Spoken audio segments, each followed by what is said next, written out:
It's really funny actually because I'm extremely tenacious.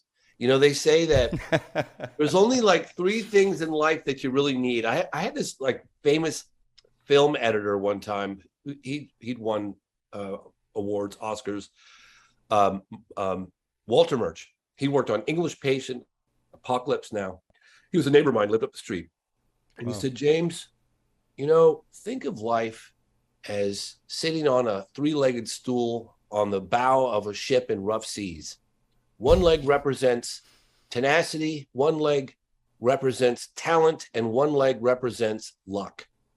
He said, very, very, very rarely in life will you have all three of those planted on the deck of that ship.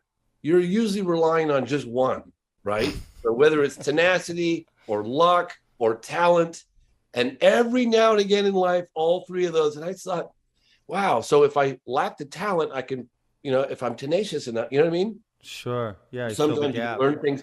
And I always think about that. But I was out there thinking we're going to find this spot. Like this, not finding this spot is just not even Yeah, not we're even out an here. We option. got the guy, right? Like we We are are not going to find leaving. this Yeah. spot. And I remember kept saying, how sure are you that you could see this small white house? And he kept Sure. saying, 1,000% sure. I know I could see the wall, but the trees had grown up in that part of the field. So you couldn't see that white house. So I started to get the drone out and do mapping from overhead, which was a very helpful tool. Oh, I bet. That's when I spotted the white little house. I was like, okay, I think we found this spot. And then, he ran down there. And of course, once he found the spot, you could see oh, You could see him building the whole like memory out right there. Like, you know oh, what I oh, mean? totally. You could You see know what I mean? oh, yeah, Yeah. the seeing it all play in his Yeah. head, in his eyes. In fact, our photographer, our lead photographer, my DP is a guy named David West. He's a seasoned videographer. He's done stuff at the White House, National Geographic. He said that was one of the top three moments of his career. Wow. Filming that scene, just because he's like actors can cry out of one eye. This guy was crying out of both eyes. Yeah, that's You could see it in hilarious. his face. Oh, that scene was so powerful for sure. Yeah, it So almost none of seemed, these witnesses, none of them yeah, came looking for us. We had to hunt them down sure. and beg and plead them to come forward and share what they knew. Because everyone's got a little piece of the puzzle.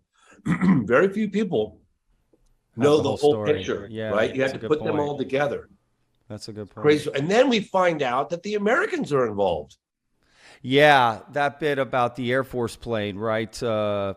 Coming down. Yeah, I think maybe the connection with the material, right? The first thing I hear when the foil like material, I think Roswell, Yeah, of right? course. The Yeah. same sort of, right? I mean, who didn't think, if you're watching that, that's what I thought. I thought, well, yeah, that makes total sense that they would come. Or does it make sense? I don't know. It's at this point, to be honest. Uh, you know,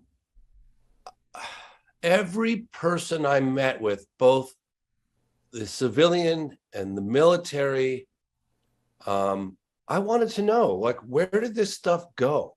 Of course. Yeah, So absolutely. I asked everybody that question, and everybody immediately responded the Americans were involved. But then when we got the radar guy, Yeah. control tower, Yeah. talks about the plane that came in on the 22nd of January. We know where that stuff was on the 22nd of January because we got the guy who drove it there, right? In Campinas. It's where all the intellectual heavyweights are in the in the country of Brazil. They have Campinas. It's like a university. It's like all the scientists. It's like the center. And they took it there, and I guess they studied it for a couple of days, and then a United States Air Force plane flew in and into Campinas on the 22nd, exactly when it was there, and then did what they're going to do. Some helicopters flew into the town of Varginha, and then back to the United States. And now there's no idea of like exactly what they took, right? Whether it be recovered crash material and being, or one or the other, We or don't know. witnesses along with it, like We don't. disappearing them to, right? We, Like, we yeah. don't. We don't know. Wow. I'd like to know, and believe me, I'm gonna. You know, there are other aspects. When did you watch the movie?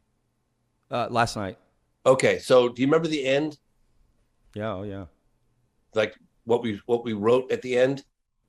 It's kind of significant, but Sure. I was very carefully trying to figure out how I could state that aspect of this case without jeopardizing our initiative. In other Sure. words, there were cameras in 1996. There were video cameras in 1996. Therefore, There's stuff obviously, there. Yeah. yes. Yeah. So, um, Now, are you sure that there's stuff there, or you just like oh, you I'm think that positive. there's stuff Oh, there? no, Okay, no, so I'm you're 100% positive there's positive. stuff. You just got to find it, Well, find it, and get it. let's put it this way. Even if you, excuse me, even if you find, Convince the person to turn I it just had a over. mango. Yeah. I just had a mango smoothie. Even if you find something, hypothetically, now what? You have to talk that person into giving it to you, right? Sure. That's probably the And tougher battle. think about that transaction. How does that go down? Sure. You offer a very, they're terrified. Witnesses are terrified. People's lives have been threatened. They'll tell you on camera. They all did. You know, while we were there filming, we had meetings with people that were directly involved with the incident, and we either had meetings scheduled the following day or we had just met with someone, and the next day the local military base, as it was calling those witnesses, oh, we understand, oh, how you doing? Yeah, you still living at the same address? And your family's doing well? Good, good. Yeah, we heard there's an American documentary film crew in town, and have you talked to them? Have you met with them? Did they reach out to you? Uh-huh. Well, we really hope your family. Yeah, no, I'm not Right. kidding you. I was getting spooked. And so, and that's just testimony. Now imagine if you have a piece of evidence. Just think Yeah. about that for a minute. Yeah. Think of the lengths Absolutely. they're going to go to. Think of the lengths the Americans are going to go to make damn sure that piece doesn't get out. These people are terrified. I'm telling you, they're terrified. But I guess where I'm getting at is this film coming out. My hope is that it will encourage others, both in America and in Brazil, to come clean on this case. And I'm convinced that will happen. In other words, this film is just to be the catalyst for more Sure. transparency, for more people to come forward. It's a recruiting tool, if you Thank will. you. Yeah.